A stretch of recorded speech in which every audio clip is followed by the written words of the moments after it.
السلام علیکم اور very good morning. Welcome to new Pakistan. میں ہوں آپ کے ساتھ انوار خاور. امید کرتے ہیں آپ اپنے دن کا آغاز بڑے زبردست طریقے سے کر چکے ہوں گے. پروگرام کے آغاز میں سب سے پہلے ہم بات کرنے جا رہے ہیں آپ کی صحت کے حوالے سے, کیونکہ عید الاضحیٰ کو اب صرف چند دن باقی ہیں اور ہر گھر میں خوشبوؤں کی اگر ہم بات کر لیں, تہوار کے حوالے سے ہم بات کر لیں, تو تیاریاں بھی اس وقت شروع ہو چکی ہیں. اور اس کے ساتھ ساتھ پھر یہ بھی دیکھنے میں آتا ہے کہ ہمارا جو ڈائجیشن سسٹم ہے وہ کافی برڈن کا شکار ہو جاتا ہے.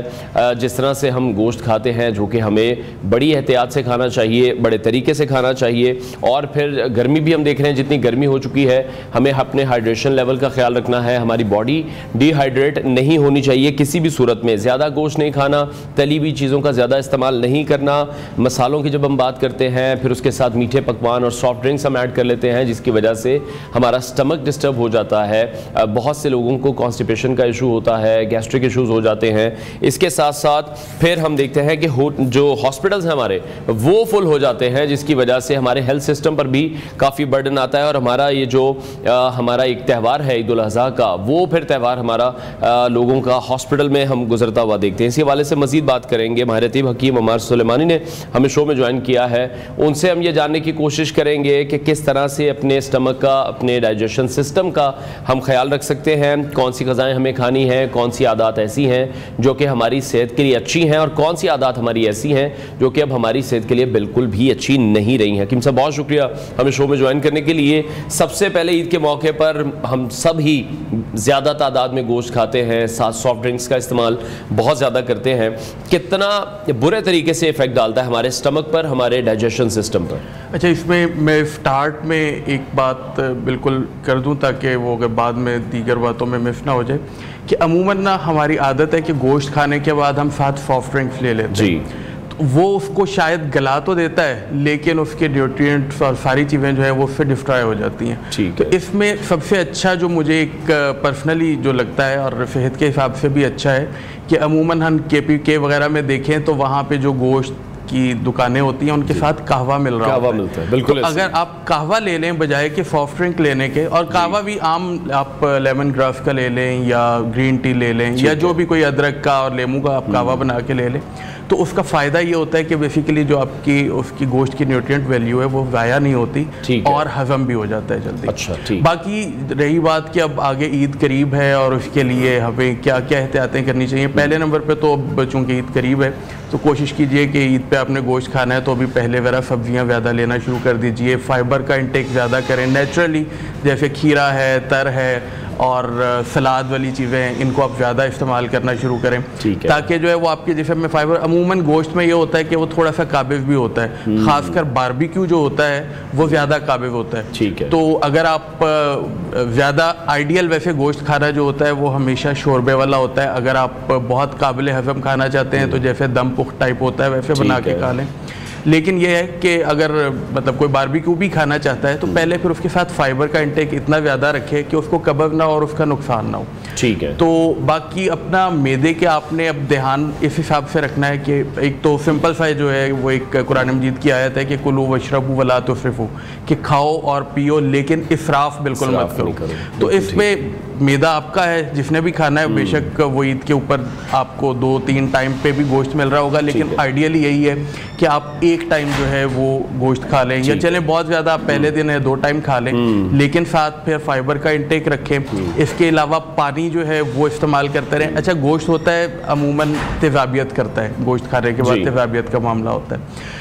تو اب عموماً جو ہے وہ اب معاملات ہمارے جو ڈائٹ میں پانی جو ہے نا وہ ہمارا وہ بھی تیزابی ہی ہوتا ہے, مطلب جو بوٹلڈ واٹر ہے وہ بھی تیزابی ہوتا ہے. کسی زمانے میں گھڑوں کا پانی استعمال ہوتا تھا, وہ الکلی واٹر ہوتا تھا, بلیک واٹر بھی کہتے ہیں, الکلائن واٹر بھی کہتے ہیں. تو آپ کھانے کے فوراً بعد تو نہ صحیح, لیکن دن میں کچھ ٹائم جو ہے وہ اگر آپ الکلائن واٹر بھی وہ لینا شروع کریں. ٹھیک ہے. تو اچھا, جیسے آپ نے کہا کہ پہلا دن ہے چلیں جی 2 ٹائم کھا لیں, لیکن ہمارے ہاں جو فیسٹیوٹیز ہیں, جو دعوتوں کا سلسلہ ہوتا ہے, پھر وہ 2 دن 3 دن 4 دن جاری رہتا ہے, تو احتیاط تو ہو گئی کہ ہمیں کم کوانٹٹی میں کھانا ہے. لیکن آپ نے ایک امپورٹنٹ بات کی ہے کہ گوشت ہم کھا رہے ہیں تو شوربے والا کھائیں, لیکن ہمارے یہاں زیادہ رجحان جو ہے وہ کڑھائی وغیرہ اس طرح کے جو مسالے دار کھانے ہیں جس میں تھوڑا سا تھک سالن آپ کہہ لیں وہ بنتا ہے, وہ کتنا نقصان دہ ہے ان پیشنٹس کے لیے جن کو پہلے ہی کولیسٹرول ہے, جن کو دل کے امراض پہلے ہی ہیں؟ اچھا, جو لپڈ زیادہ بڑھاتا ہے نا وہ گائے کا گوشت بڑھاتا ہے, یا اونٹ کا بھی جو ہے وہ سم ٹائم بڑھاتا ہے. جو بکرے کا ہے یا بھیڑ کا ہے وہ زیادہ لپڈ نہیں بڑھاتا. باقی یہ ہے کہ ہر بندہ جو ہے نا اس نے اپنی طبیعت کے حساب سے دیکھنا ہے. ہم عموماً اپنے ہاتھ کو گرمی سے بچاتے ہیں, اپنے جسم کو, چہرے کو بچاتے ہیں, اپنے معدے کے اوپر عموماً کھانے پینے کے وقت ہم ظلم کرتے ہیں. تو بلکہ ایک مزے کی بات جو ہے وہ لطیفے کے طور پہ کہ ہمارے ایک دوست ہے وہ کہتے تھے کہ میں تو جب زیادہ کھا لیتا ہوں تو پھر میں کھانے کے بعد کی دعا کی بجائے میں یہ پڑھتا ہوں کہ ربنا ظلمنا انفسنا, کہ ہم نے اپنے اوپر ظلم کر لیا. تو بہرحال اب ہر کسی نے اپنی طبیعت صحت کے حساب سے اپنی ڈائٹ کو سلیکٹ کرنا ہے, اور اس میں اگر آپ چلیں, میں یہ نہیں کہتا, میں عموماً اپنے پیشنٹس کو بھی جو ہے وہ پرہیز میں ریلیکسیشن دیتا ہوں, لیکن اس کا پھر ایک سمپل سا طریقہ یہ رکھیے کہ اگر آپ نے بد پرہیزی کر لی ہے یا اگر آپ نے زیادہ کھا لیا ہے, پھر آپ ایک ٹائم کا فاقہ کر لیں, پھر آپ اگلے ٹائم میل نہ لیں, تو آپ اس سے اگلے ٹائم لے لیں تاکہ آپ کے معدے کو ریسٹ مل جائے, اور طبیعت آپ کی جو ہے وہ جو چلے. آپ نے ایک فیسٹیول ہے, ایک تہوار ہے, تو اس کے بعد آپ اپنے جسم کو آپ نقصان نہ پہنچائیں اس کی وجہ سے. تو اگر آپ نے زیادہ کھا لیا, حرج کوئی نہیں ہے, ٹھیک ہے کڑھائی بھی کھا لیں لیکن کوانٹٹی تھوڑی رکھ لیں. آپ دم پخ ٹائپ ہو تو وہ قابل ہضم زیادہ ہوتا ہے عموماً, تو وہ اس حساب سے فائدہ زیادہ دیتا ہے. ٹھیک ہے, اس میں ہم کچھ چینجنگ کر سکتے ہیں. اچھا, جیسے کوئی قدرتی یا حکیمی نسخہ ایسا ہو جو ہم امپلیمنٹ کر سکیں, کیونکہ گوشت پر سے تو ہاتھ بہت مشکل ہے کہ بڑی عید پر, عید الاضحیٰ پر ہم سب کا ہی رکے, تو جو ہمارے اسٹمک کو کسی نہ کسی طریقے سے بہتر رکھے, پریونٹ کرے ان تمام چیزوں سے جو ہم ڈسکس کر رہے ہیں. اچھا, اگر تو کوئی نسخے کی بات کرتے ہیں نا, ایک چھوٹی سی میں ایک ریمیڈی دے دیتا ہوں, ہوم ریمیڈی ہے. ویسے تو بہت سارے نسخہ جات آپ کو ہاضمے کے مل جائیں گے. 2 چیزیں صرف ہیں. ایک سونٹ جو ہوتی ہے وہ آپ کوئی 50 گرامز کے لگ بھگ لے لیں, اور کالا نمک, یہ صرف بلڈ پریشر کے پیشنٹس جو ہیں وہ نہ استعمال کریں. اس کو 10 گرام لے لیجئے. سونٹ اور کالا نمک, اگر تو آپ کے پاس ٹائم ہو تو تھوڑا سا لیموں کا پانی اس میں ڈال دیں اور خشک کر لیجئے. اگر ٹائم نہ ہو تو خالی یہ 2 چیزیں بھی جو ہے وہ آپ کھانے کے بعد لیں, آپ کا میٹابولک سسٹم کو ذرا تیز کریں گی اور ہاضمہ آپ کا بہتر کریں گی. باقی جیسے میں نے آپ کو پہلے بتایا کہ آپ نے ہاضمہ بہتر رکھنا ہو تو اس کے لیے الکلائن واٹر بہت ضروری ہے, جو کہ ہم عموماً آج کل جو ہے وہ ایسیڈیٹی کی بہت زیادہ پرابلم ہوتی ہے. تو الکلائن واٹر جو ہے نا وہ آپ اس کو دوائی کے طور پہ بھی استعمال کر سکتے ہیں, اور پانی تو آپ نے پینا ہی ہے, لیکن یہ ذہن میں رہے کہ وہ کھانے کے فوراً بعد نہ لیا جائے, کھانے سے پہلے لیا جائے. ٹھیک ہے. اچھا, پروگرام کے شروع میں آپ نے قہوے کا بھی ذکر کیا, قہوہ میں پینا چاہیے, اس کی بھی کوئی ریسیپی چھوٹی سی بتا دیں جو بہتر ہو, جو ہم کھانے کے بعد اگر اس کو یوٹیلائز کریں تو جو کھانا ہم نے کھایا ہے اس کا فائدہ بھی ہمیں پہنچے اور ڈائجیشن بھی اچھی ہو. اس میں ادرک اور لیموں کا قہوہ جو ہے ڈائجیشن کے لیے بہت اچھا ہے, اور یہ کوئی مطلب کوئی خاص ریمیڈی نہیں ہے, تقریباً ہر گھر میں چیزیں پڑی ہوتی ہیں. ٹھیک ہے. لیمن گراس جو ہے وہ بہت اچھا قہوہ ہے ہاضمے کے لیے بھی اور ڈیٹاکس کرنے کے لیے بھی. گرین ٹی تو چلیں اب آپ کو وہ اس میں ٹی بیگ میں بھی مل جاتی ہے, تو وہ اس میں اس کو بس اس کو ہیبٹ کے طور پہ یہ رکھنا چاہیے کہ ہم عموماً کھانے کے بعد چائے پیتے ہیں یا بوتل پیتے ہیں, تو سافٹ ڈرنک جو ہے وہ یا چائے, دونوں چیزیں جو ہیں وہ مزید ثقیل کرتی ہیں جا کے معدے کو, تو اس کی بجائے اگر لینا ہو تو تھوڑی سی کوانٹٹی میں قہوہ لے لیا جائے تو وہ بہت اچھا رہتا ہے. ٹھیک ہے. اچھا, وہ ایسے لوگ جن کا ہم نے دیکھا کہ پتا کے لوگوں کو ریموو کروانا پڑ جاتا ہے due to some reason, stones کی وجہ سے, گال بلیڈر, پھر ان کے ساتھ ہم نے دیکھا بہت زیادہ پرابلم ہوتی ہے, ان کا جو کھانا ہے اس طرح سے ڈائجسٹ نہیں ہوتا, تو کتنا امپورٹنٹ رول, ایک تو یہاں پر یہ بھی ڈیفائن ہو جائے گا کہ گال بلیڈر جسے ڈاکٹرز تو کہہ دیتے ہیں کہ آپ نکلوائیں اور بس اپنی زندگی کو آسان کریں, لیکن اس کے بعد جو کمپلیکیشنز لوگوں کو دیکھنی پڑتی ہیں, برداشت کرنی پڑتی ہیں. بس وہ کمپلیکیشن تو ظاہر ہے جسم کا کوئی بھی حصہ اللہ میاں نے فالتو نہیں بنایا ہوا, تو وہ کوئی بھی پارٹ نکلے گا اگر تو اس کی پھر مطلب آپ کو اس کے بعد چکنائی اچھی طرح, ان لوگوں کو زیادہ احتیاط کیا, ان لوگوں کو, صرف ان لوگوں کو نہیں جن کے لیپڈز بڑے ہوں ان کو بھی, جن کو جلدی امراض ہوں, کیونکہ آپ کا گوشت کھانا جو ہے نا وہ جلدی امراض, جن کو سورائسس ہو یا کوئی چمبل وغیرہ اس ٹائپ کی چیزیں, تو وہ جلدی امراض بھی بڑھ جاتے ہیں اور تیزابیت بھی بڑھ جاتی ہے. تو ان لوگوں کو جو جس کو کچھ بھی مسائل ہیں وہ کوشش کرے کہ اپنے حساب سے احتیاط سے کھائے. ٹھیک ہے. اچھا حکیم صاحب, ایک اور چیز بھی ہم نے نوٹس کی, جن کا لائف سٹائل بہتر ہے, جو ایکسرسائز بھی کرتے ہیں, اپنی لائف کو تھوڑا سا بیلنس بھی رکھتے ہیں, پہلے سے ہی ڈائٹ اچھی فالو کر رہے ہیں, وہ لوگ زیادہ کوانٹٹی میں کھا رہے ہوتے ہیں. ان کو دیکھ کر لوگ یہ سمجھتے ہیں کہ اگر یہ لوگ بھی کھا رہے ہیں تو شاید ہم پر بھی اس طرح سے اثر نہیں پڑے گا, حالانکہ ان کی جو روٹین ہے وہ اس سے بالکل مختلف ہوتی ہے, بالکل الٹ ہوتی ہے. اچھا, اس میں نا آپ سمپل سا دیکھیے کہ پہاڑی علاقوں میں یا ہم کے پی کے میں سب سے زیادہ عموماً گوشت, بڑا گوشت کھایا جاتا ہے نا, یہاں پہ تو چلیں بکرے کا کھایا جاتا ہے جی, لیکن وہاں پہ جو پہاڑی علاقے ہوتے ہیں وہاں پہ ایکزرشن زیادہ ہو رہی ہوتی ہے, فزیکل ایکٹیویٹی زیادہ ہوتی ہے, پھر پانی کا فرق ہوتا ہے, وہاں کا پانی اس کو ہضم کر رہا ہوتا ہے. یہاں پہ بھی اگر کوئی بندہ گوشت کھا رہا ہے لیکن اس کے بعد ایکسرسائز کر رہا ہے تو وہ انرجی اس کو ملے گی. لیکن اگر آپ نے گوشت کھا کے بیٹھ جانا ہے اور کوئی آپ کی فزیکل ایکٹیویٹی نہیں ہے تو پھر آپ اپنے معدے پہ اور اپنے جسم پہ ظلم نہ کیجیے. بس مینلی جو ہے نا یوں سمجھیے کہ لپڈس کو کنٹرول رکھیے اپنے گوشت کھاتے ہوئے, اور اس کے بعد جو ہے وہ تیزابیت چونکہ بڑھاتا ہے تو اس کو کنٹرول رکھیے. ساتھ سبزی کا استعمال آئیڈیلی بہت اچھا ہوتا ہے کہ ایک تو اس سے تھوڑا سا فائبر بھی آ جاتا ہے, دوسرا جو گوشت کے مضر اثرات ہوتے ہیں وہ عموماً سبزی کم کر دیتی ہے, تو اس حساب سے جو ہے وہ ٹھیک ہے. اچھا, یہ جو فیسٹیوٹی اب آ رہی ہے عید الاضحیٰ کی, جب ہم بات کر رہے ہیں, ایک پیٹرن ہوتا ہے جو فالو کیا جاتا ہے بہت سی دعوتوں میں بھی, کھانا کھایا ساتھ ہی آپ نے سافٹ ڈرنک پی, اس کے بعد جیسے آپ نے خود ہی کہا کہ چائے بڑی ضروری پی جاتی ہے, پھر اس چائے کے ساتھ میٹھا کھایا جاتا ہے. تو یہ کر کیا رہے ہیں ہم اپنے اسٹمک کے ساتھ, اس میں ایک کے بعد ایک ایسی ڈفرینٹ ورائٹی بھیج رہے ہیں کہ شاید اسٹمک بھی کنفیوز ہو جاتا ہے. آئس کریم بھی پھر اس کے اوپر کھا لیتے ہیں. اچھا, یہ شاید بر صغیر میں ہی یہ معاملات زیادہ ہیں. آپ چائنا کی طرف جائیں یا یورپ کی طرف جائیں, کسی بھی اچھے کنٹری میں جائیں, تو وہاں پہ اس ٹائپ کے کھانے کا جو ہے وہ رواج نہیں. اس کی وجہ سے ہم دیکھتے ہیں کہ یہاں پہ ہماری جو ایوریج عمر ہے وہ 60-70 سال کے قریب ہے, اور چائنا میں یا جاپان میں تو خیر بہت زیادہ ہے کہ وہاں پہ وہ ایک لطیفہ مشہور ہے کہ جس عمر میں وہ 90 سال کی عمر میں ورلڈ ٹور پہ نکلتا ہے اس وقت ہمیں فوت ہوئے 15 سال گزر چکے ہوتے ہیں. بالکل ایسے ہی ہے. تو وہ ایکٹیو رہتے ہیں, اور ان کی ایکٹیو رہنے کی وجوہات یہی ہے نا کہ ڈائٹ انہوں نے بڑی بیلنس رکھی. ایک حد تک جو ہے وہ آپ کا معدہ جو ہے نا وہ برداشت کرتا ہے آپ کی مس مینجمنٹ کو, لیکن یہ 40s کے بعد جو ہے وہ پھر برداشت نہیں کرتا. اچھا, کچھ چیزیں اور جاتے جاتے بتاتا چلوں کہ ابھی عموماً عید کے اوپر جو ہے وہ 4 طرح کا گوشت ہوتا ہے, اونٹ کا, گائے کا, بھیڑ کا اور بکرے کا. تو تھوڑی سی مختصر سے ان کی میں آپ کو وہ بتا دوں. اونٹ کا گوشت جو ہے یہ گرم خشک تو ہوتا ہے لیکن نمکین بھی ہوتا ہے. بس یہ ہے کہ ہر بندہ, وہ بندہ اس کو زیادہ مقدار میں بھی کھا سکتا ہے جس نے ایکزرشن کرنی ہو. ادروائز جو ہے وہ اونٹ کا گوشت جو ہے وہ تھوڑی مقدار میں کھایا جائے شہروں میں رہنے والے لوگوں کے لیے, لاہور میں. اور ایک چیز اور اونٹ کے گوشت سے جو ہے وہ میرے ذہن میں آ گئی کہ اونٹ کا جو اونٹ کی چربی ہے یہ پائلز کے جو ہیمرائڈز ہوتے ہیں ان کے لیے بڑی فائدہ مند ہے, اگر اس کے اوپر ملا جائے تو وہ اس کو کیور کرتی ہے. باقی گائے کا گوشت جو ہے یہ لپڈ جیسا کہ میں نے آپ کو پڑھایا ہے, بہت گائے کا گوشت جو ہے نا کوئی بہت ہیلدی گوشت شہر میں رہنے والے لوگوں کے لیے نہیں ہے کیونکہ دیر ہضم ہوتا ہے. آج کل ابھی موسم نہیں شروع ہوا, کانجی لاہور میں ایک ڈرنک ملتا ہے, وہ کالی گاجر کا پانی جو ہوتا ہے, تو وہ کانجی جو ہے وہ گائے کے گوشت کے لیے بڑی اچھی ہے کہ وہ اس کو ہضم کر دیتی ہے بڑی جلدی. اچھا, میں اسی طرف آنے لگا تھا کہ ہم لوگوں کو کہہ رہے ہیں کہ آپ نے سافٹ ڈرنکس بھی نہیں پینی ہے, تو پھر کوئی ٹھنڈا مشروب ہم ہی سجیسٹ کر دیں جو کھانے کے بعد.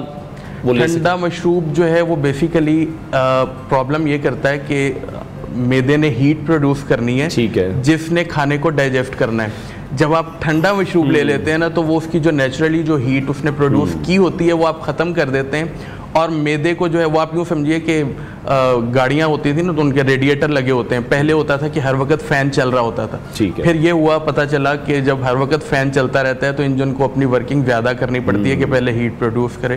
پھر انہوں نے آٹو فین لگا دیا کہ ایک لیول کے بعد جا کے فین چلے گا. تو اسی طرح جب ہم معدے کو ہم تھوڑی تھوڑی دیر بعد ٹھنڈا کر لیتے ہیں نا, کھانا کھاتے ہوئے پانی پینا بھی اس لیے اچھا نہیں ہے, تو وہ آپ کی ڈائجیشن کو خراب کر دیتا ہے. اچھا, بہرحال باقی 2 چیزیں جو ہیں وہ بھیڑ اور بکرے کا, ان کا گوشت جو ہے یہ بہت اچھا ہوتا ہے شہر میں رہنے والے لوگوں کے لیے. اس میں فائدہ یہ ہے کہ جلدی ہضم بھی ہو جاتا ہے. بس یہ ہے کہ بھیڑ کا جو مغز ہے وہ کوئی اتنا ایکٹیو نہیں ہوتا, وہ کھا کے بندہ بھیڑ چال کا شکار ہو سکتا ہے. تو بکری کا مغز جو ہے وہ بھی بہت اچھا ہوتا ہے. تو بس اب یہ ہے کہ آپ جو بھی کھائیے اپنے میدے کا دھیان رکھ کے خیال رکھ کے کھائیں. ٹھیک ہے, بہت شکریہ. ماہر طب حکیم عمار سلیمانی ہمارے ساتھ ان کانورسیشن تھے. عید الاضحیٰ میں جس طرح سے اب چند دن باقی ہیں اور ہم سبھی اس کی تیاریوں میں بھی مصروف ہیں, لیکن ساتھ ہی ساتھ ہمیں اپنی صحت کو بھی سامنے رکھنا ہے اور احتیاط کرنے کی بہت زیادہ ضرورت ہے, کیونکہ پھر دیکھتے ہیں کہ اس تہوار پر ہم ہاسپٹلز میں بھی پہنچے ہوتے ہیں کسی کی تیمارداری کرنے کے لیے, یا پھر ہم خود بھی ایڈمٹ ہو جاتے ہیں ڈیو ٹو سرٹن ریزنز کہ ہمارا اسٹمک ڈسٹرب ہو جاتا ہے, ہمارا ڈائجیشن سسٹم صحیح سے کام نہیں کر رہا ہوتا. بریک لیتے ہیں, بریک کے بعد آپ کو دوبارہ جوائن کریں.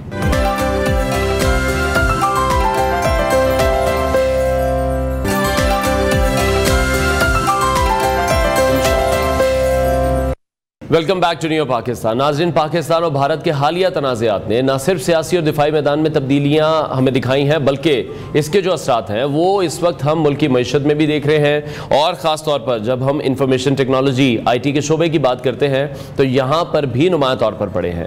جنگ کے بعد پاکستانی IT انڈسٹری میں ایک زبردست بوم آیا ہے. ملکی اور بین الاقوامی سطح پر IT پروفیشنلز کی مانگ میں بے تحاشا اضافہ ہوا ہے, کیونکہ ڈیجیٹل سیکیورٹی ہے, کلاؤڈ کمپیوٹنگ ہے, مصنوعی ذہانت AI جس کو کہتے ہیں ہم, اور سائبر دفاع جیسے شعبے اب پہلے سے کہیں زیادہ اہمیت کے حامل ہو چکے ہیں.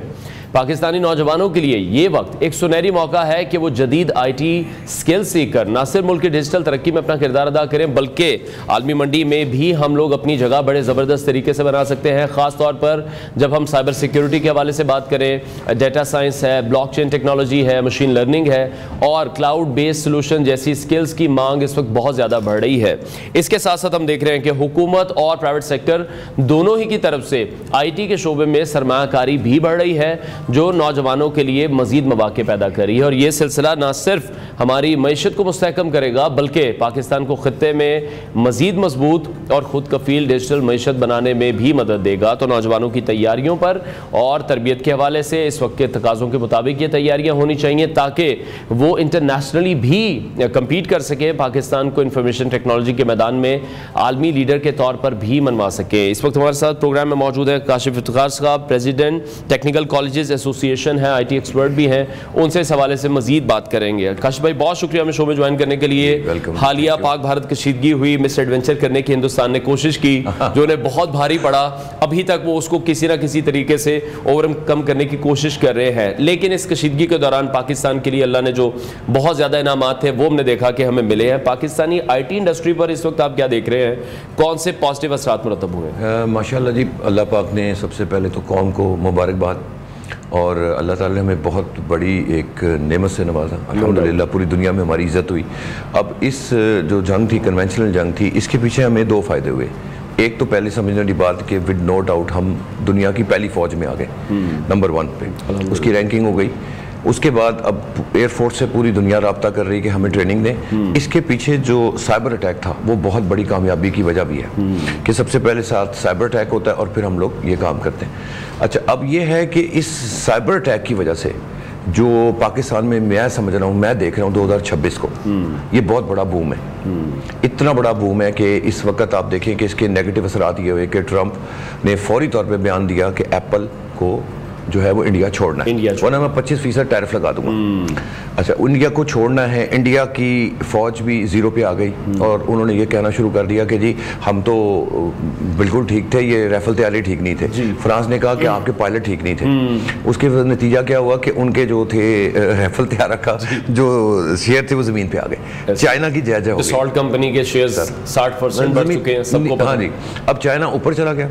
اب چائنا کی جو ہمارے ساتھ دوستی ہے الحمدللہ وہ بہت پازیٹیو ہے. اس کی وجہ سے ہمیں بہت فائدہ ہونا ہے. پوری دنیا نے آپ کی IT انڈسٹری کو اٹھا لینا ہے, آپ کی طرف آنا ہے. اور اس ایک سینیریو اور سمجھنے والا ہے کہ پہلے تو آؤٹ سورس ہوتا تھا کام US سے, ہمارے پاس آتا تھا, بنگلہ دیش آتا تھا, ہمارے پاس آتا تھا, ایشیا میں آتا تھا, پوری انڈیا کے پاس جاتا تھا. اب پاکستان فوکس ہو جائے گا بہت زیادہ کہ یہ لوگ IT میں بھی بہت نمبر 1 ہے, اور آپ دیکھیے گا کہ ان قریب ہم نمبر 1 کی پوزیشن پہ اس پہ بھی آ جائیں گے انشاءاللہ. اچھا, اب دوسری چیز یہ ہے اس کے اندر جو سمجھنے والی ہے, وہ یہ کہ IT میں بھی پوزیشن ہولڈر ہو گئے. اور اب جب RT میں آپ پوزیشن ہولڈر ہوئے اور ادھر سے امریکہ ریسیشن ڈکلیئر کرتا ہے, ریسیشن کی 2 وجہ ہیں.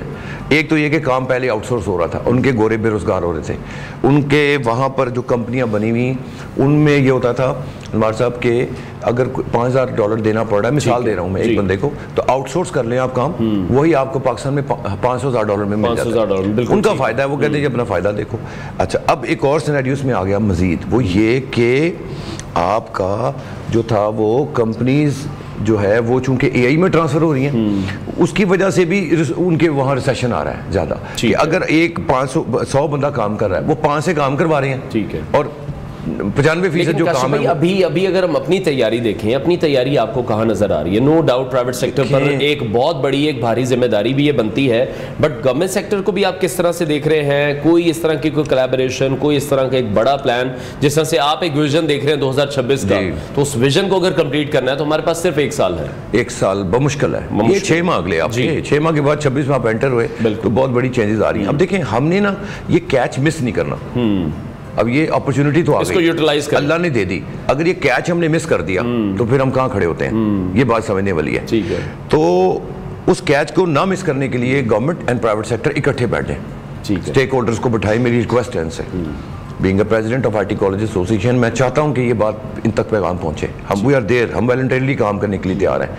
اب گورنمنٹ کام کر رہی ہے نو ڈاؤٹ, لیکن جتنا ضرورت ہے میں سمجھتا ہوں اس ترتیب سے نہیں کر رہی, کیونکہ آئی ٹی کی رفتار اس وقت 2025 میں اس کی ڈیمانڈ ہے بہت سپیڈیلی. آئی ٹی ایک سپیڈیلی بھاگنے والی ٹیکنالوجی ہے, یہ کہتی ہے میرے ساتھ اس سپیڈ سے تھوڑا فاسٹ ٹریک پہ چیزوں کو ڈالیں. اب اگر ہم نہیں بھاگیں گے نا, یا میں نہیں بھاگوں گا, آپ نہیں بھاگیں گے, یا انڈسٹری نہیں بھاگے گی, تو وہ اس لیول پہ ہم آ نہیں سکیں گے. اب گھوم گھما کے جو پرائیویٹ سیکٹر ہے, چونکہ اس کی گروتھ اس کی ترقی کے ساتھ جو ہے جڑی ہوتی ہے, وہ زیادہ جلدی کام کر لیتے ہیں. تو اب اس وقت میرا پیغام نوجوانوں کے لیے ہے کہ ٹائم کو ضائع کیے بغیر اس فیلڈ میں آ جائیں. اب وہ کوئی وقت نہیں ہے انوار بھائی پرانے زمانے کی باتیں کہ جی ہم آئی کام میں کر لیں, ہم یہاں مطلب میں پازیٹیو کرٹیسائز کر رہا ہوں سمجھانے کے لیے, یا ہم اکاؤنٹس میں چلے جائیں.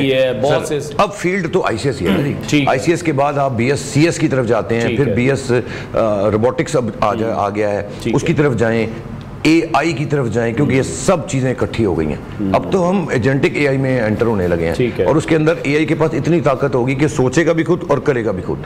آپ صرف اتنا پرامپٹ دیں گے کہ میں ٹور کرنا چاہ رہا ہوں مثال کے طور پہ ٹرکی کا, مجھے سب سے سستا ہوٹل چاہیے اور سبسڈی ٹکٹ چاہیے. تو اب گوگل بھی کدھر جاتا ہے, گوگل پہ آپ بیٹھے ہیں آج تو آپ سرچ کریں تو آپ کو گھنٹہ تو چاہیے, مثال دے رہا ہوں میں, تو آپ اے آئی باٹ کی طرف جاتے ہیں, آپ اس میں اپنا پرامپٹ لگاتے ہیں, ان پٹ دینے کی دیر ہے, اس کے بعد اس نے آپ کو کچھ چند منٹوں میں سب ڈیٹا, اور پھر آپ کو ایجنٹک اے آئی میں جب آپ چلے گئے تو انہوں نے آپ کو پوچھنا ہے کہ حکم دیں آپ کے لیے بکنگ کر دوں. تو آپ کا بچہ کیا ٹائم, کیونکہ سب سے امپورٹنٹ بات سمجھنے والی ہے آج کے نوجوانوں کو, جو میرا بڑا امپورٹنٹ پیغام ہے کہ ٹائم کم ہے. اب خدا کے لیے ابھی بھی سمجھ لیں کہ ٹائم ہمیں ایک گھڑی میسج دے رہی ہے, 1 منٹ 2 منٹ, 1 ہفتہ 1 سال گیا, کیا کھویا کیا پایا. اب وقت نہیں ہے, وقت ضائع کیے بغیر اس فیلڈز میں آئیں, کیونکہ اب فیوچر آپ کا روبوٹکس کا ہے, آپ کا اے آئی کا ہے, اور آپ کا جو ہے وہ آپ کی بالکل یہ ہمارا جو سیکٹر ہے, ٹھیک ہے, ان طرح کی چیزوں کا, ای کامرس کا. اس میں آپ کیا سمجھتے ہیں کہ جب ہم کسی بھی فیلڈ کو دیکھتے ہیں, ہم نے دیکھا پاسٹ میں بھی دیکھا 10 سے 15 سال تک کسی بھی انڈسٹری کا ایک بوم رہتا ہے, پھر کہیں نہ کہیں زوال آنا شروع ہوتا ہے. میں چاہوں گا آپ اس کو کلیئر ضرور کیجیے گا, کیونکہ آج ہم یہاں پر یہ بھی بات کریں گے کہ جو ہمارے بچے ابھی سکولز میں ہیں ان کو اگر ہم ابھی سے سکھانا شروع کریں گے تو بیس بڑی اسٹرانگ بنتی ہے. تو ان بچوں کو یا ان کے والدین میں یہ نہ ہو, کہ ذہن میں یہ نہ ہو کہ 15 سال بعد یا 10 سال بعد ہمارے بچے کی ایبلٹی دنیا میں کہاں پر سٹینڈ کرے. سر میرا سلوٹ ہے, آپ کا کوسچن بہت اچھا ہے, میرا سلوٹ ان پیرنٹس کے لیے ہے کہ جو آج 8 سال 10 سال 11 سال کے بچے میں دیکھ رہا ہوں یوٹیوب پہ ہمارے انسٹیٹیوشن سے, اب جا کے دیکھیں آپ کو نظر آئیں گے. تو اس کا مطلب یہ کہ ان کے ماں باپ کو سلوٹ جاتا ہے جو آج یہ سمجھ رہے ہیں کہ 8 سال 10 سال کی عمر میں بچے کو اس فیلڈ میں لگاؤ. میں نے اس کو روایتی ڈاکٹر نہیں بنانا, میں نے اس کو روایتی انجینئر نہیں بنانا, میں نے اس کو اکاؤنٹنٹ نہیں بنانا. اکاؤنٹنٹ آپ کا ویسے ہی کھا پی جائے گا, آپ کا اے آئی آپ سے پرومپٹ دیں گے, آپ کو شیٹیں مل جائیں گی. تو کدھر جاتا ہے وہ, آپ کی ایویشن انڈسٹری آدھی رہ گئی ہے, آپ کا کو پائلٹ ختم ہو رہا ہے, فیوچر میں کو پائلٹ کی ضرورت نہیں ہوگی, مینس کہ آپ کی آلریڈی جو طلب اور رسد ہے وہ 50% پہ آ گئی, ٹھیک ہے نا, کیونکہ ہونی نہیں طلب, تو اے آئی اس میں ڈل ہو جائے گا, اور اگر پائلٹ کو کچھ ہوگا جہاز آٹومیٹک ڈاؤن ہوگا. تو یہ باتیں سمجھنے والی ہیں, اور خاص طور پہ ان پیرنٹس کے لیے جو باقی ہیں کہ اپنے بچوں کو آئی ٹی لائیں, کیونکہ آئی ٹی ایک درخت کی مانند ہے, اتنی بڑی فیلڈ ہے کہ ہماری سوچ نہیں ہے. جس نے ایک شاخ بھی پکڑ لی تو سمجھ لے وہ سفل ہو گیا. ٹھیک ہے, تو بالکل ہو گیا. تو آئی ٹی میں جو سب سے امپورٹنٹ ہے, جس کے بغیر ہم نے آپ نے کسی نے انوار صاحب نہیں چلنا, وہ ہے اے آئی. گیٹ اٹ, اے آئی باٹس کو بنانا سیکھیں, بنانا نہیں تو چلانا سیکھیں, اے آئی کے ٹولز کو انڈلج کرنا سیکھیں. اب آپ کا اگر سی وی آپ پریزنٹ کریں گے نا فیوچر میں, تو یہ نہیں پوچھا جائے گا کہ آپ کو آئی ٹی میں کیا آتا ہے, پوچھا جائے گا آئی ٹی میں اگر یہ آتا ہے تو اس کے ساتھ اے آئی ٹولز کون سے آتے ہیں. اور جیسے دنیا میں اس وقت برتھ ہو رہی ہے, بیبیز پیدا ہو رہے ہیں دنیا میں, ایک سیکنڈ میں اتنے بچے پیدا ہو رہے ہیں, ایک منٹ میں اتنے ہو رہے ہیں, سمجھ لیں ایک ٹائم اب آ گیا ہے کہ اتنے ہی سیکنڈوں میں, اتنے ہی منٹوں میں اے آئی پیدا ہو رہا ہے اور اے آئی کے ٹولز آ رہے ہیں. ٹھیک ہے, مطلب وہ اپ گریڈیشن جو ہو رہی ہے, اگر ہم وقت کے ساتھ نہیں چلیں گے, اب یہ چاہیے گورنمنٹ کو, یہ چاہیے گورنمنٹ کو. یہی میرا آپ سے سوال ہے, بینگ پریزیڈنٹ آف اتنی بڑی آرگنائزیشن کو آپ دیکھ رہے ہیں, کہ اس کو ہم اسکول لیول پر کس طرح سے لے کے جائیں, وچ از ویری امپورٹنٹ, کیونکہ ہماری جو اسکولنگ ہے, ہم پہلے ہی اتنے نظام میں بٹے ہوئے ہیں. ہمارا یہاں ایک مدرسہ سسٹم ہے, ایک گورنمنٹ اسکول سسٹم ہے, اس کے بعد پرائیویٹ اسکول میں تو آپ کے پاس کیٹیگریز ہیں کہ آپ نے کیا پڑھنا ہے, کیسے پڑھنا ہے, میٹرک ہے, اے لیول ہے, او لیول ہے. جی دیکھیں, سب سے پہلے مدرسے کو اٹھاتا ہوں. بالکل, میں نے یوٹیوب پہ دیکھا ہے, یوٹیوب سوشل میڈیا میں دیکھا, آپ کی سوشل میڈیا بولتا ہے, تو وہاں پر میں نے دیکھا ہے بچے مدرسے کے حفظ کر رہے ہیں اور ساتھ آن لائن ارننگ کر رہے ہیں, ای کامرس میں بیٹھے ہوئے ہیں. بہت اچھی بات, they are doing their own work. وہ 50-60 ہزار لاکھ روپے ان کے لیے بات ہی کوئی نہیں ہے. اگین کاشف, یہاں پر میں پوچھوں گا کہ کس اسکیل پہ, کتنے مدرسے, بس یہ میں چاہ رہا ہوں کہ اس پر کس طرح کام کیا جائے, اس میں ان سارے مدرسوں پر یہ سسٹم لگایا جائے. دیکھیں 10% ابھی بمشکل میرے حساب سے, یہ بات آپ کی ٹھیک ہے, لیکن اویئرنیس پروگرام چلے گا تو بات بنے گی. آپ کے چینل کو جو ہے وہ میرا سلوٹ ہے, جنہوں نے آج اس ٹاپک کو اٹھایا. اب ہم چاہتے ہیں کہ ہم دونوں مل کے, یہ سمجھ لیں جہاد ہے, اس میں شامل ہو جائیں, کیونکہ وقت کی ضرورت ہے اور پیغام پہنچائیں. پیغام ہی پہنچا رہے ہیں, ہم گائیڈنس ہی دے رہے ہیں, کیونکہ رہنمائی کی کمی ہے, اور رہنمائی ایک امانت ہے, اس کو بانٹو, علم کو بانٹو. تو مدرسہ 10% پہ آ گیا. اب چلو اس کو ہم چھوڑتے ہیں, ہم ویسے دیکھتے ہیں کہ سکولز کیا کر رہے ہیں. ہاں, سکولز کام کر رہے ہیں, اب یہ نو ڈاؤٹ پرائیویٹ سکولز خاص طور پہ کر رہے ہیں, لیکن وہ روبوٹکس میں لا رہے ہیں, اے آئی پہ لا رہے ہیں. لیکن ظاہر ہے اگر بچے چھوٹے ہیں تو ان کی ابھی کہتے ہیں نا لرننگ پروسیس بھی چھوٹا ہے, تو اچھی بات ہے ادھر لے کے چلے. لیکن میں سمجھتا ہوں کہ جو میں نے چیزیں دیکھی ہیں سکولز میں, ان میں کچھ بہتری ریکوائرڈ ہے, وہ بہتری اتنی نہیں ہے جتنی ہونی چاہیے. اب ہم روبوٹکس کو دیکھیں گے تو ایک کھلونا بنا لینا یا اس کو چلا لینا یہ کام نہیں ہے. ٹھیک ہے, تو جتنے لیول کی کلاس ہے اس لیول کی کوڈنگ پراپر ان کو کروائیں. تو ظاہر ہے اگر یہ کام سکول کر لیتا ہے, تو یہ کرنے کے بعد جب بچہ میٹرک کے بعد حوالے ہوتا ہے آئی ٹی انڈسٹری کے, تو اس کے پاس ٹائم اس کا بچ جاتا ہے.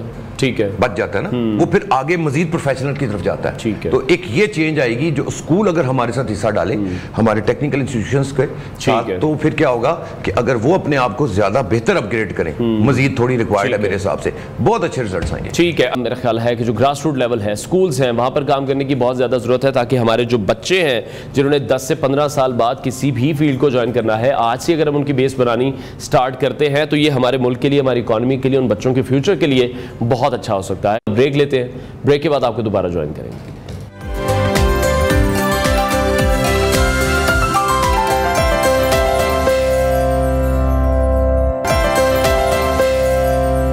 Welcome back to new Pakistan. ناظرین, اکثر کہا جاتا ہے کہ شادی زندگی کا حسین سفر ہے, لیکن اگر یہ سفر موٹر سائیکل پر ہو اور ساتھ میں بیوی کے ہاتھ میں چپل ہو, تو پھر یہ سفر رومانوی کم اور ایڈونچر زیادہ بن جاتا ہے. تو آج کی یہ سب سے وائرل, سب سے دلچسپ اور کچھ حد تک تشویشناک ویڈیو بھی ہے, جس نے پورے سوشل میڈیا کو اپنی لپیٹ میں لے لیا ہے. ہم بات کریں ایسی ویڈیو کے حوالے سے جو اس وقت آپ ہماری اسکرین پر بھی دیکھ رہے ہیں.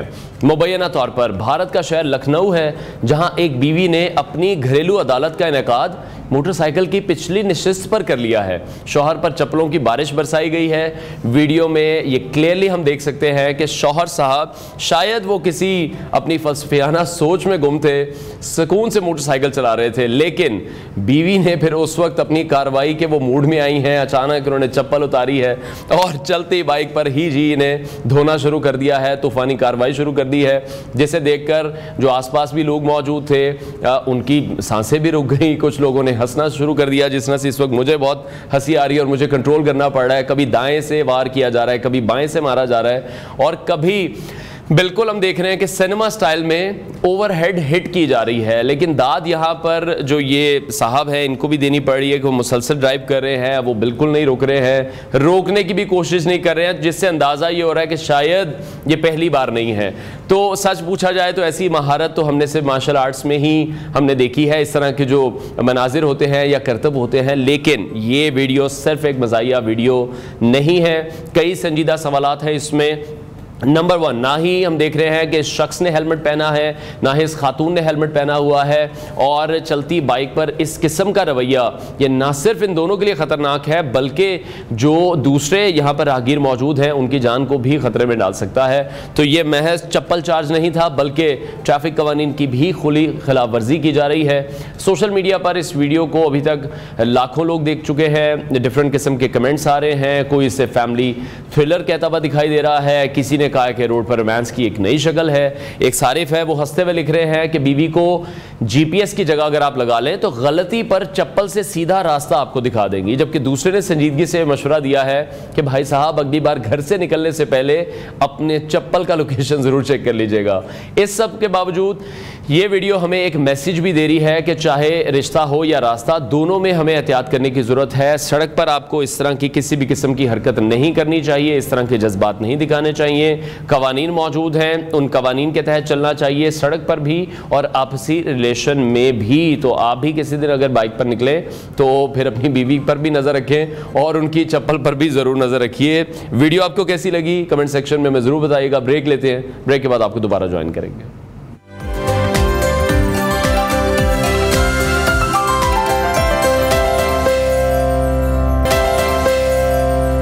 Welcome back to new Pakistan. ناظرین، پاکستانی طالبات اسما فاطمہ اور عنایا خان نے شمالی قبرص میں منعقد ہونے والے عالمی ٹیکنالوجی، ایروسپیس اور انجینئرنگ مقابلے جس کو ٹیکنو فیسٹ کہا جاتا ہے، اس میں ایک نہایت منفرد اور جدید آلہ ایجاد کیا ہے۔ ایک ایسی ڈیوائس بنائی ہے جو کہ انسانی جذبات کی پہچان میں مدد دیتا ہے۔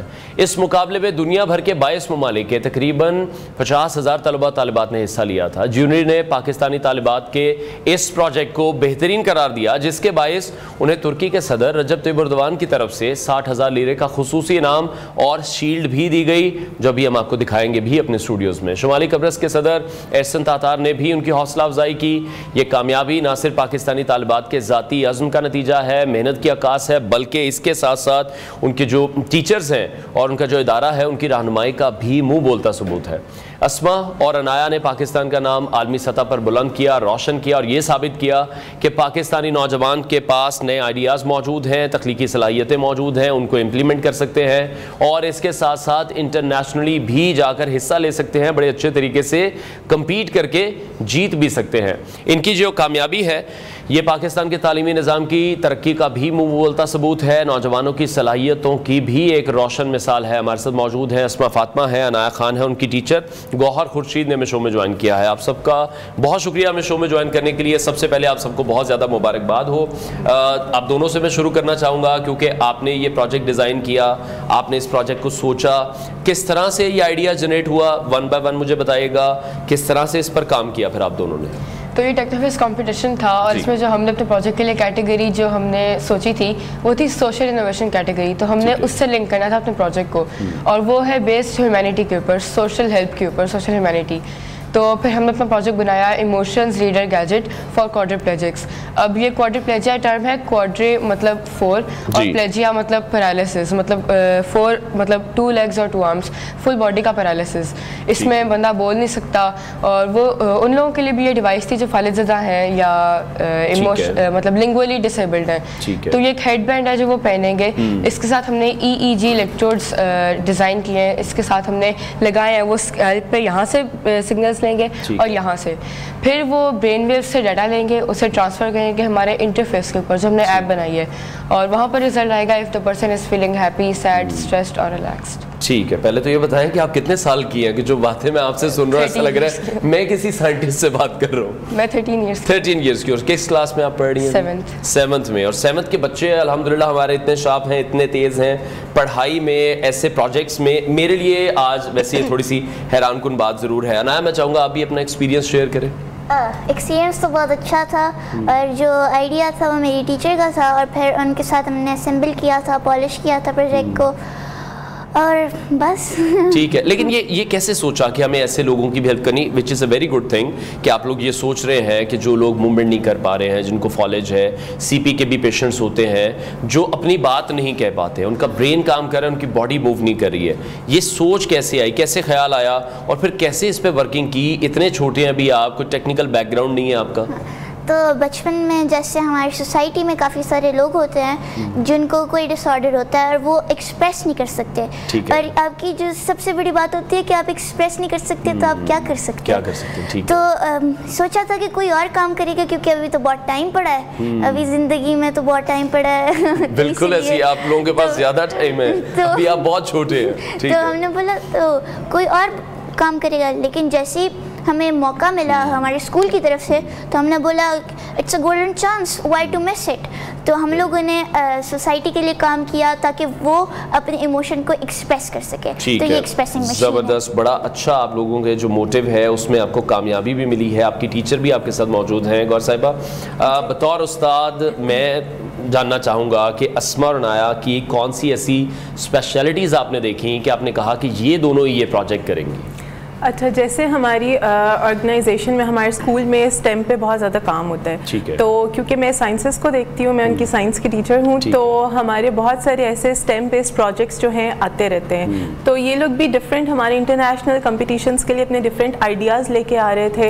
تو جیسے ان لوگوں کو یہ چانس ملا ٹیکنو فیسٹ کے لیے تو دے آپٹ فار اٹ, اور ان کی وہ صلاحیت تھی, so they started proceeding with the documentation, اور پھر وہ اسٹیپ بائی اسٹیپ سلیکٹ ہوتا گیا, فائنلس میں پروسیڈ کر گئے یہ لوگ, اور بس. ٹھیک ہے. اچھا, اس پروجیکٹ کو پھر کس طرح سے ڈیزائن کیا گیا, کس طرح سے بنایا گیا؟ اوبویسلی اب جو ایک پروجیکٹ پروٹوٹائپ آپ لوگوں نے بنایا, وہاں پر جیوری نے بھی دیکھا ہوگا, جیسے ہم بریک میں بھی ڈسکس کر رہے تھے, آپ نے کہا کہ پہلے اس کے ایک پری ڈاکومنٹیشن ہے, اس کے بعد آن لائن جیوری آپ کا وہ پروٹوٹائپ دیکھتی ہے, آپ کی سلیکشن ہوتی ہے, پھر آپ فزیکل وہاں پر کانٹیسٹ کے لیے جاتے ہیں, پریزنٹیشن کے لیے جاتے ہیں.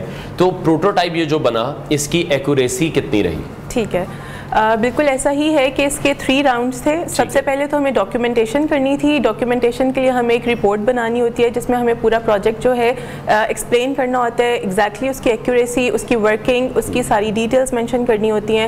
اگر وہ کوالیفائی کرتا ہے تو پھر آپ سیکنڈ راؤنڈ میں جاتے ہیں. ٹھیک ہے, اور سیکنڈ راؤنڈ جو ہے ہمارے پاس وہ ہوتا ہے آن لائن پریزنٹیشن, جو ہماری ان کا ایک جوری کا پینل ہوتا ہے جس میں 4 to 6 جوری کے ممبرز ہوتے ہیں, وہ آپ کی آن لائن پریزنٹیشن لیتے ہیں.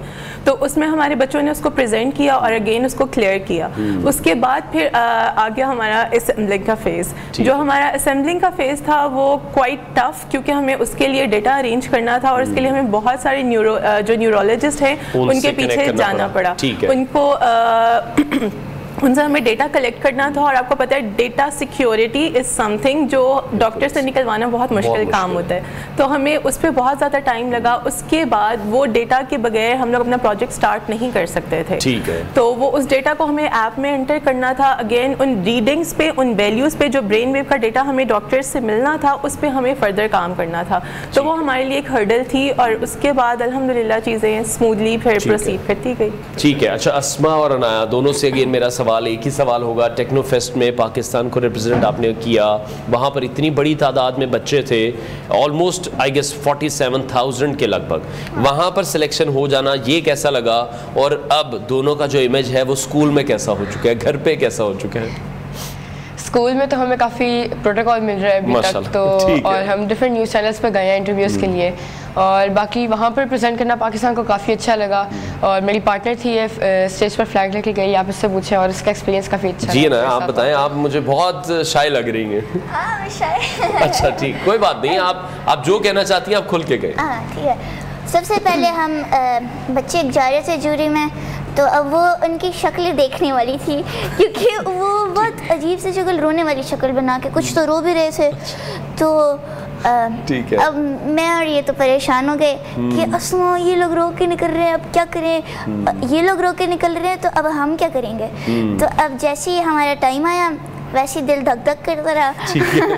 پھر جب ہم قریب جب جوری میں گئے, تو اب ادھر دیکھ رہے ہیں کہ ججز تو بہت اچھے لگ رہے ہیں, اسمائلی فیسز ہیں, ایسا نہیں کہ فل وہ انکل ٹائپ وغیرہ. ٹھیک ہے, کوئی ایسی لوگ آپ کو نہیں دے رہے ہیں, obviously بہت اچھے کام سے, بہت سویٹ سے لگ رہے تھے. پھر جب ہم نے ان کو بتایا کہ ہم پاکستان سے ہیں تو وہ اور بھی سویٹ ہو گئے. تو پھر ہم نے جب پریزنٹیشن کی اور جب ہم باہر نکلے تو باقی لوگ کہتے ہیں کہ ہم لوگ ایکٹ کر رہے ہیں کیونکہ ان کی پریزنٹیشن نہیں اچھی ہوئی تھی. تو یہ بہت اچھی ایکسپیرئنس تھا ہمارے لیے. اور پاکستان کو ریپرزینٹ کرنا ویسے بھی ہمارے انیشیل ہوتا ہے, ڈیزائر ہوتا ہے کہ ہم کسی نیشنل لیول پہ اپنے پاکستان کے فلیگ کو ریپرزینٹ کریں. which is a very good thing. بالکل ایسی ہم سب کو پاکستان کو اسی اچھے طریقے سے ریپرزینٹ کرنا چاہیے. اچھا, وہاں پر پھر اب آپ کو ترکی کے صدر سے اور شمالی قبرص کے جو صدر ہیں ان کی جانب سے کچھ گفٹس بھی ملے ہیں, یہ شیلڈ بھی اس وقت ہم دیکھ رہے ہیں, یہ کیسا مومنٹ تھا؟ بہت ہی پراؤڈ مومنٹ تھا. اسٹیج پر مطلب آپ کہہ لیں 47,000 ٹیمز کے سامنے جو آپ کو ایوارڈ مل رہا ہے ان کے پریزیڈنٹ سے. اور ہم اسکول آئے تو ہمارے اسکول میں کچھ ٹرکش اسٹوڈنٹس بھی ہیں. تو وہ میرے پاس ایک اسٹوڈنٹ آئی اور وہ کہتی ہے کہ میں تو ٹرکی سے ہوں, میں نے اپنے پریزیڈنٹ کو نہیں ملا اب تک, اور آپ ہمارے پریزیڈنٹ کو مل کے یہاں سے آ گئے ہیں. تو کافی ایک پراؤڈ مومنٹ تھی. اور ہمیں شیلڈ انہوں نے دی اور ہمیں ہمارا کیش پرائز بھی انہوں نے نہیں دیا. اور پھر پورے پاکستان کو ہمیں ریپرزینٹ کیا. اور وہاں پر کچھ فنی مومنٹس بھی ہوئے تھے جیوری میں, جانا ہے آپ کو نہیں بتایا. ہم اپنی ڈیوائس کو ٹیسٹ کر کے بتا رہے تھے جیوری کو, اور اس نے ایموشنس کو گیس کرنا تھا. تو میں نے نائے کے اوپر ٹیسٹ کیا اور میں نے ریزلٹس دکھا رہی تھی موبائل سے. تو وہ ریزلٹس میں کہتے تھے پرسنٹ اسٹریس تھا, پرسنٹ اسٹریس, جب کوئی اسٹریس میں تھی پریزنٹیشن دیتے ہوئے. تو بہت ایک فنی مومنٹ ہو گئی تھی, اور مطلب لگ رہا تھا کہ اوتھینٹک ریزلٹس ہیں. جیوری کو بھی یقین ہوگا کہ ہم کوئی مطلب فراڈ نہیں کر رہے ڈیوائس کے ساتھ. اوتھینٹک ڈیوائس ہے اوبویسلی, جو کہ میڈیکل فیلڈ میں بہت زیادہ ہیلپ فل رہے گی. اچھا, آپ لوگ یہ ٹیکنیکل کھیلتے رہتے ہیں, کوئی گیمس بھی کھیلتے ہیں, کوئی ایسی ایکٹیویٹی بھی ہے, کیونکہ بچے ہیں ابھی, آپ کھیلتے ہیں گیمز بھی کھیلتے ہیں, اسٹڈیز کو بھی بیلنس کر رہے ہیں, وچ از اے ویری گڈ تھنگ. اور اس سے پہلے بھی جب ہم سیگمنٹ کر رہے تھے ہم یہ ڈسکس کرتے ہیں کہ ہمارے اسکولز میں یہ ایکٹیویٹیز ہونی چاہیے, ہر اسکول میں ہونی چاہیے, بہت سارے اسکولز میں کروائی جا رہی ہیں. یہ جو پروجیکٹ, پھر اب یہ جو پروٹوٹائپ بنا گوہر صاحبہ, اس پہ کتنا ایکسپینس آیا؟ کیونکہ ہر بار بچوں کے لیے یا شاید ادارے کے لیے بھی اتنا ایکسپینس بیئر کرنا مشکل ہو جاتا ہے سم ٹائم. تو یہ کس طرح سے بنا پھر یہ؟ اچھا, یہ جو پروجیکٹ ہے جیسا کہ میں نے آپ کو پہلے بتایا کہ یہ پروٹوٹائپ ہے, تو اس پہ ہم لوگوں نے مٹیریل بھی پروٹوٹائپ کے اکارڈنگلی ہی یوز کیا تھا. اس میں ہم نے جو EEG الیکٹروڈس یوز کیے تھے دے آر کوائٹ ایکسپینسو. ٹھیک ہے, جو آپ کے پاس کمرشلی ایسی ڈیوائسز اگر اویلیبل ہیں بھی ویسٹ میں, یہاں نہیں, پاکستان میں نہیں, تو وہ جو اویلیبل ہیں دے آر کوائٹ ایکسپینسو. اگر آپ ایک ڈیوائس بھی لیتے ہیں نا تو وہ آپ کو کاسٹ کرتی ہے اراؤنڈ 5 to 6 lakhs.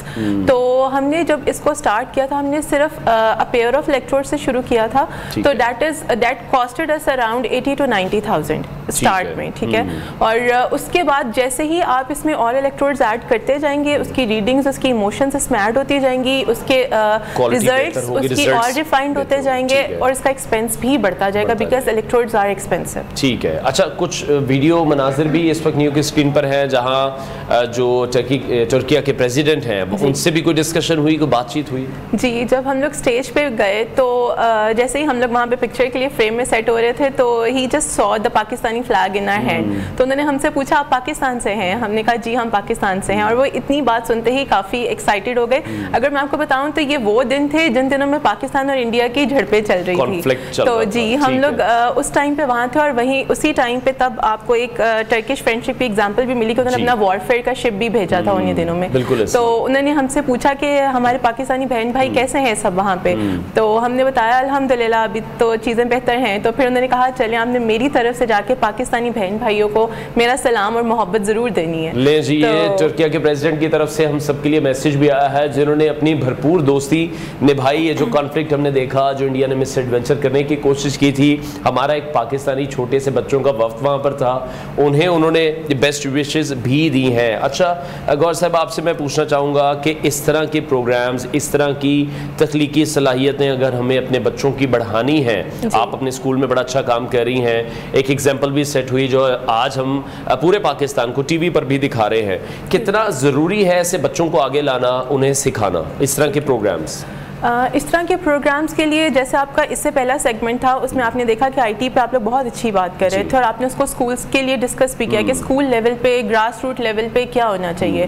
تو اسی طرح سے جیسے ہمارا بھی ایک پرائیویٹ ادارہ اور ہم لوگ بھی اس میں جو ہے بالکل ارلی ایجز سے اسٹیم کو ساتھ لے کے چلتے ہیں. سب سے زیادہ امپورٹنٹ ہے آپ ایک بچے کے اندر اس کے انالیٹیکل اسکلس کو ڈیولپ کرائیں شروع سے ہی. اگر ایک بچے کے اندر انالیٹیکل اسکلس اسٹارٹ سے ہیں تو وہ اس فیلڈ میں اپنے آپ کو بہت اچھے سے لے کے چل سکتا ہے. اور وہی بات ہے کہ آج کل جیسے لوگ کہتے ہیں پہلے انجینئر یا ڈاکٹر کی فیلڈ تھی, اب لوگ آئی ٹی کے پیچھے جاتے ہیں, اور اب ڈاکٹر انجینئر کے ساتھ ایک سی ایس کی فیلڈ بھی آ گئی ہے. تو لوگ اس میں آلریڈی لوگوں کو بہت اویئرنیس آ چکی ہے, جو ہمارا یوتھ ہے وہ آلریڈی اس پہ بہت اچھا کام کر رہا ہے. اور اپنے آپ کو آپ ٹرسٹ می کہ میں ایک لیول پہ دیکھ کے آئی ہوں کہ وہاں ڈفرینٹ ایتھنیسٹیز ڈفرینٹ کنٹریز کے لوگ کس لیول پہ کام کر رہے ہیں آئی ٹی اور سائنس میں, اور ہمارا جو ملک ہے وہ کہیں اس سے پیچھے نہیں ہے. صرف اس کو تھوڑا اور پالش کر کے اس طرح کے پلیٹ فارمز کی ضرورت ہے کہ آپ ان کو صرف ایک پش چاہیے اپنے آپ کو پریزنٹ کرنے کے لیے, and we are doing far better than every one. ٹھیک ہے, بالکل. اور آپ نے بھی شاید یہ نوٹس کیا ہوگا, میں تو یہ سوال بار بار اس لیے اٹھا رہا ہوں اسکولز کا کہ ہماری بیس اسٹرانگ نہیں بنتی ہمارے بچوں کی. اگر میں اپنی ایگزامپلس ہم لوگ لیں تو ہمارے اسکولز میں اس طرح کے ہمارے ٹائم پہ کوئی اس طرح کی اسٹڈیز نہیں تھی, اور 10 سے 15 سال کا وہ جسے کہتے ہیں نا کہ آپ ایک پلان کر کے چلتے ہیں, وہ کوئی پلان موجود نہیں ہوتا تھا, جو کہ اب بہت زیادہ ضروری ہو گیا. اب تو بہت ارلی ایجز سے, جیسے ہمارے چھوٹے بچے 3-4 گریڈ کے بچے ہیں اور وہ کوڈنگ سیکھ رہے ہیں, وہ پائتھن وہ لینگویجز سیکھ رہے ہیں, وہ سسٹمز پہ کام کر رہے ہیں. ایگزیکٹلی, اور ہمیں اب آ کے ان پہ کام سیکھنا پڑ رہا ہے بیکاز یہ آپ کی ریکوائرمنٹ ہے سوسائٹی کی. جیسے آپ نے اے آئی کی بات کی تو اب وہ آپ کی ریکوائرمنٹ ہوگی. اب آپ کو اپنے فون میں بھی کوئی سسٹم چلانا ہے تو آپ کو اے آئی چلانے کے لیے وہ ٹولز آنے چاہیے, آپ کو بہت ساری اے آئی کے ٹول سے ہیلپ چاہیے ہوتی ہے. تو وہ چیزیں جو ہم نے نہیں سیکھی ہم اب آ کے سیکھ رہے ہیں, ہمارے بچے ارلی ایجز سے سیکھ رہے ہیں. ٹھیک ہے, بہت شکریہ اسما فاطمہ عنایہ خان اور ان کی ٹیچر گور خورشید ہمارے ساتھ موجود تھیں. میں تو آپ کو شکریہ بھی ادا کرنا چاہوں گا جس طرح سے آپ پاکستان کو ریپرزینٹ کر کے آئے ہیں, بڑی اچھی ڈیوائس بنائی ہے, اور امید کرتے ہیں کہ اس طرح کے مزید پروجیکٹس آپ بناتے رہیں گے اور پاکستان کا نام روشن کرتے رہیں گے. بہت شکریہ آپ تینوں کا. کمنٹ سیکشن میں ہمیں اپنی آراء سے ضرور آگاہ کیجیے گا کہ جس طرح سے ہمارے بچے ہیں پڑھ رہے ہیں, پروجیکٹ سامنے لا رہے ہیں, ان کے پاس آئیڈیاز موجود ہیں, صرف ضرورت اس بات کی ہے کہ ان کو ہمیں کس طرح سے گائیڈ کرنا ہے, کس طرح سے ان کے پروجیکٹس کو امپلیمنٹ کروانا ہے. بریک لیتے ہیں, بریک کے بعد آپ کو دوبارہ جوائن کریں گے.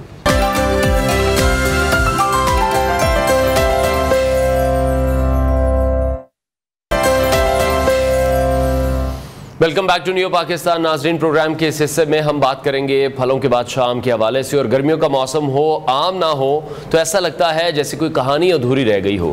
آم کو یوں ہی پھلوں کا بادشاہ نہیں کہا جاتا. اس کی خوشبو کی بات کر لیں, ذائقے کے حوالے سے دیکھ لیں, رنگت, یہ ہر لحاظ سے دل جیت لینے والا پھل ہے. لیکن یہی بادشاہی بعض اوقات جال سازی اور کیمیکل کے ذریعے لوٹی بھی جاتی ہے. آج ہم آپ کو بتانے جا رہے ہیں کہ قدرتی طور پر پکے ہوئے آم اور مصنوعی یا پھر جن آموں کو کیمیکل کے تھرو پکایا جاتا ہے اس میں آپ کس طرح سے فرق کر سکتے ہیں, کیونکہ یہ فرق جاننا بہت زیادہ ضروری ہے, نہ صرف آپ کے ذائقے کے لیے بلکہ آپ کی صحت کے لیے بھی بہت زیادہ امپورٹنٹ ہے.